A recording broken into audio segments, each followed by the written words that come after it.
இங்க ஒரு சின்ன பையன் அவங்க வீட்டு வாசல்ல விளையாடிட்டு இருக்கான். அப்ப யாரோ 2 பேர் வந்து ஒரு பேரை சொல்லி கூப்பிடுறாங்க. அந்த பையனை திரும்பி பாக்குறான். அடுத்த நிமிஷமே அவனை தூக்கிட்டு ஓடிடுறாங்க. இந்த சத்தம் கேட்டு அவங்க அம்மா பின்னாடியே துரத்திட்டு வராங்க. ஒரு கட்டத்துக்கு மேல ஊரே ஒண்ணு கூடி அவங்கள பிடிச்சிடறாங்க. கரெக்டா அப்பான்னு பார்த்து போலீஸ் வந்துருது. வந்து எல்லாருமே ஸ்டேஷனுக்கு கூட்டிட்டு போயிடுறாங்க. அங்க போனதுக்கு அப்புறம் தான் தெரியுது அந்த பையன் இவங்க 2 பேரோட பையன் தான். ஆக்சுவலா கொஞ்சம் வருஷத்துக்கு முன்னாடி வெளியில விளையாட போன பையனை யாரோ தூக்கிட்டு போயிடுறாங்க.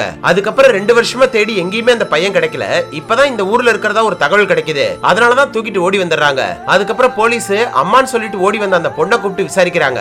அதுக்கப்புறம் போலீஸ் அம்மான்னு சொல்லிட்டு ஓடி வந்த அந்த பொண்ணை கூப்பிட்டு விசாரிக்கிறாங்க. பார்த்தா இந்த பொண்ணுக்கு குழந்தை பிறக்கலன்னு இவரோட புருஷன் தான் அந்த பையனை தூக்கிட்டு வந்து அனாதை பையன் சொல்லி இவகிட்ட வளர்க்கறதுக்கு கொடுத்திருக்கான். அடுத்த 6 மாசத்துல அவளோட புருஷன் இறந்து போயிடுறான். சோ இவ அந்த பையன் மேல பாசம் வச்சு வளர்த்துட்டு இருக்கா. இன்னைக்கு திடீர்னு அவகிட்ட இருந்து பிரிச்சதும் பைத்தியம் பிடிச்ச மாதிரி ஆயிரா. அந்த பையனுக்கு விவரம் தெரியாத வயசுல தூக்கிட்டு வரவும் இன்னைக்கு இவளதான் அம்மா நம்பிட்டு இருக்கான். இப்படி ஒரே நாள்ல எல்லாமே தலைகீழா மாறவும் அந்த பையனாலேயே அது ஏத்துக்க முடியல. அது மட்டும் இல்லாம இன்னொரு பெண் குழந்தைய வேற தூக்கிட்டு வந்து வளர்த்துட்டு இருக்கா.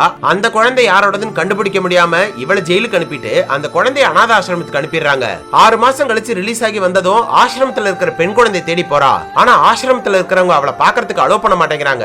சோ அந்த குழந்தையோட அப்பா அம்மா கிடைக்காதனால முறையா இவளை தத்தெடுத்துக்கலான்னு கோர்ட்ல பர்மிஷன் கேக்குறா. ஆனா கோர்ட்ல புருஷன் பொண்டாட்டியா இருக்கிற தம்பதிங்களுக்கு மட்டும்தான் தத்து கொடுக்க சட்டத்துல இடம் இருக்குன்னு சொல்லிடுறாங்க.